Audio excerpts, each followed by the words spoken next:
Mas quando você fala do Hospital do Boi-Mirim, você tem o Einstein. Quando você fala do Hospital Vila Santa Catarina, você tem o Einstein. Quando você fala do HMAP, em Goiânia, agora temos mais um hospital lá, Hugo, em Goiás. Temos um hospital na Bahia. Esses 5 hospitais são hospital SUS. O Einstein atende uma população SUS dependente maior do que a população privada. Então, o trabalho que o Einstein faz de excelência para uma população diferenciada que tem acesso, que pode arcar com os custos, é um processo que hoje se dissemina dentro do programa do Sistema Único de Saúde do Brasil.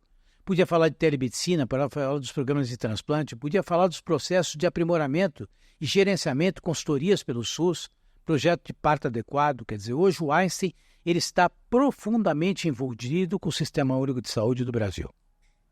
Falando de telemedicina, a telemedicina, dentro das minhas pesquisas, nos Estados Unidos, acho que existe desde 1994, né? Exatamente. No Brasil, a gente ainda não consegue dar passos muito firmes em relação à telemedicina.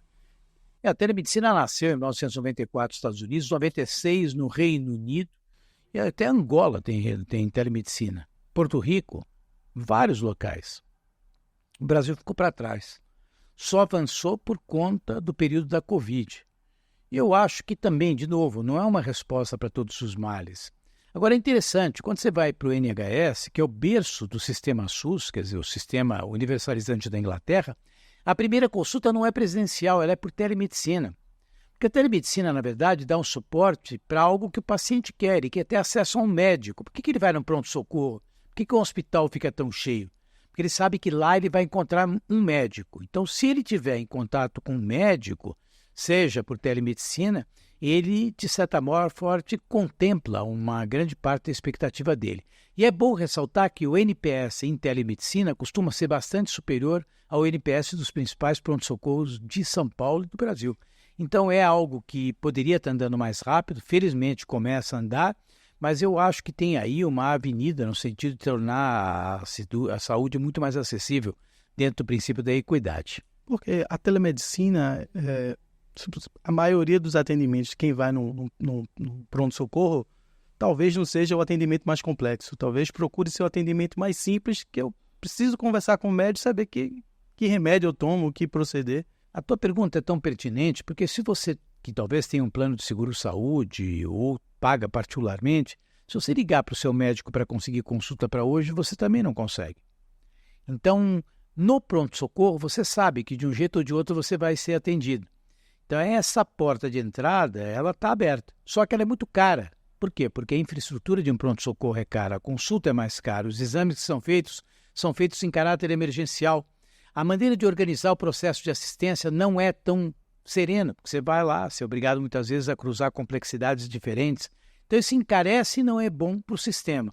Algo que precisa ser repensado. A telemedicina pode sim ser uma válvula de escape para esse tipo de necessidade. Eu acho que a janela digital da medicina é o grande salto de avanço que o mundo pode dar na saúde. Por exemplo, eu imagino que seria muito interessante ter um aplicativo como se fosse o Uber dos médicos.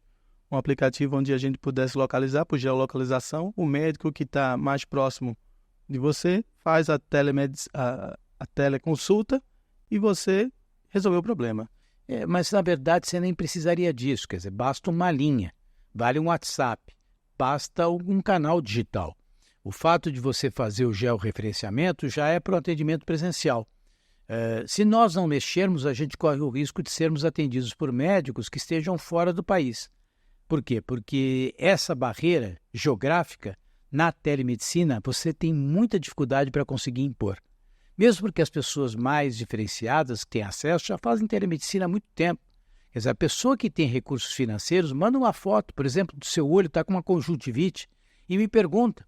Está com uma dúvida em relação a um colírio, me escreve, manda uma foto. Então, isso já existe para quem tem recursos. Está na hora de a gente começar a fazer para quem não tem recursos e certamente que mais precisa. O que é que falta em termos de políticas públicas de avançar e regulamentar a telemedicina do Brasil? Olha, ela já é regulamentado, o Conselho Federal de Medicina já aprova, né? O que a gente precisa é um estímulo, né? Quebrar o mito. É os médicos estimularem, é uma mecânica de remuneração, porque quando o médico atende pela telemedicina, uma coisa são os serviços credenciados para fazer, mas muitas vezes você quer que o seu médico atenda por telemedicina. Então isso também precisa ser remunerado. e mudar uma cultura, apesar que os jovens preferem a telemedicina do que o próprio atendimento presencial. Acho que isso aqui vai andar e rápido, já está andando. Cláudio, você tem um trabalho comunitário lindíssimo à frente da comunidade judaica, além de uma responsabilidade muito grande, né? E a gente queria que você fizesse um overview das contribuições da comunidade judaica para o Brasil, né? A gente sabe que a USP teve um grande desenvolvimento através da comunidade judaica, o Einstein, culturas, a introdução de sinagogas. Não, o Brasil tem uma grande contribuição da comunidade judaica. Na esquadra de Pedro Álvares Cabral havia vários judeus. Pero Vaz de Caminha é um exemplo. Cristóvão Colombo, quando descobriu a América, também, mesma coisa. Quando você olha, e aí a gente tem trabalhos documentados que mostram muito bem que, no período da Inquisição, os judeus conversos colonizaram o norte, principalmente o nordeste, principalmente do Brasil. Essas pessoas vieram para cá, e então o Brasil participou dessa colonização, e muitos acham, tá? Anita Novinsky, que escreveu muita coisa sobre isso, 1/3 do sangue nordestino é judaico. Agora, hoje, no setor das indústrias, na área financeira, na medicina, na saúde, evidentemente nas artes, os judeus são presentes em todas essas frentes. Então, a história do Brasil cruza com uma forte contribuição da comunidade judaica. Eu diria que muita gente que mora no Brasil tem sangue judaico e é judeu lá atrás e não sabe disso. Então, esse tipo de participação não é uma coisa restrita a uma ou a outra organização. Tanto que a gente tem observado, né, esse reconhecimento por parte da sociedade. Se você vê a relação, inclusive, entre o Brasil e Israel, não falo de governo, porque o governo passa. O que vale é aquilo que existe de infraestrutura, as relações saudáveis, hoje comerciais, Brasil e Israel, o apoio que o Brasil dá no sentido dos seus cidadãos, comunidade evangélica, quer dizer, todos apoiam o Estado de Israel. E particularmente neste momento em que Israel está sendo agredido por terroristas, né, que não pouparam a vida de absolutamente ninguém. Então isso mostra uma relação que é muito rica, muito virtuosa e sobre a qual a gente tem que trabalhar e que eu tenho muito orgulho de trabalhar por ela, defender e orgulho de ser brasileiro, judeu e ser sionista. Grande parte da minha vida eu tive o nascedouro no Rio de Janeiro, todavia tive uma formação muito intensa no estado de Pernambuco. Lá tem uma sinagoga que se autoproclama que foi a primeira sinagoga do Brasil. Queria saber, e que os judeus que ali estiveram ajudaram no processo de formação de Nova York. É a primeira sinagoga das Américas. E a comunidade que foi para lá, que eram principalmente judeus vindos da Holanda, lembrar da invasão holandesa, depois eles se agruparam e foram para montar a nova Amsterdã, que era Nova York. Então essa história que você acaba de narrar é a história também do povo judeu. O povo judeu contribuiu sempre, tem uma relação, aliás, muito saudável com os árabes de muitos anos, tá? O que tem hoje é, na verdade, eu diria um conflito, né, entre aqueles que apoiam a liberdade, aqueles que apoiam o conhecimento, o bom relacionamento, a democracia, e aqueles que apoiam o regime teocrático, patrocinado pelo Irã e pelas ditaduras, né? E eu acho que fica patente, quer dizer, as opções são muito claras. Eu quero a liberdade, eu quero a democracia, eu quero bom relacionamento, eu quero poder sair nas ruas e poder falar aquilo que eu quero que as mulheres possam andar com a cabeça descoberta.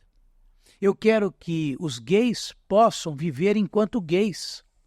Então, quando eu vejo uma passeata, por exemplo, no Brasil, em que os gays estão lá, Palestina livre, from the river to the sea, eu falo para eles que vocês não vão para o Irã. Quero ver como vocês vão ser recebidos lá. Vocês não vão ser recebidos. Vocês vão ser mortos, vão ser presos. Vocês não vão viver lá, porque não são aceitos. Então, eu tenho muito orgulho de tudo isso que eu defendo, tenho muito orgulho de ser da maneira como eu sou, porque eu sou um homem em prol da liberdade, da diversidade, do bom relacionamento, e sou em prol de Israel porque Israel defende isso, ao contrário de guerrilheiros, terroristas e países teocráticos, como é o caso do Irã. É interessante isso que você falou dessa irmandade da comunidade evangélica com a comunidade judaica. Até percebo mais do que a católica. O povo evangélico tem muito amor pelo povo judaico, porque é a nação escolhida por Deus, né? Não há como... O povo católico também. É verdade que os evangélicos são mais manifestos. Talvez tem mais citações. Mais citações, são mais manifestos, são mais presentes nesse momento. Mas o próprio Papa, né? Francisco, a quem eu conheci, estive com ele, é um homem que exalta seu amor, seu relacionamento, sua identidade com Israel, né? É bom de lembrar que tem uma passagem no relacionamento entre judeus e católicos que é uma relação, eu diria, talvez mal contada, né? Porque alguns atribuem aos judeus a morte de Jesus Cristo, que não é fato. Naquela época, a região da Palestina, onde viviam os judeus, aliás, os judeus sempre viveram lá. É bom lembrar que os palestinos eles são descendentes dos filisteus, mas os judeus viviam lá e quem governava aquela região eram os romanos. E o governador era Pilatos. Coube a ele a decisão em relação ao destino de Jesus Cristo. Então não foram os judeus. Eles estavam por lá, mas a decisão foi de Pilatos. Tanto a citação, Pilatos lavou as mãos. Então essa interpretação foi utilizada por alguns maldosamente no sentido de distorcer a história e criar um sentimento que levou ao antissemitismo de natureza religioso, da onde surgiu a própria Inquisição. Então, eu tenho insistido muito nisso, e é muito importante a sua pergunta, que é uma oportunidade para contar a história, né? Porque as pessoas começam a contar partes da história ou fragmentos e não sabem sobre o que eu estou falando, né? E para tudo existe uma explicação. A comunidade judaica é uma comunidade irmã.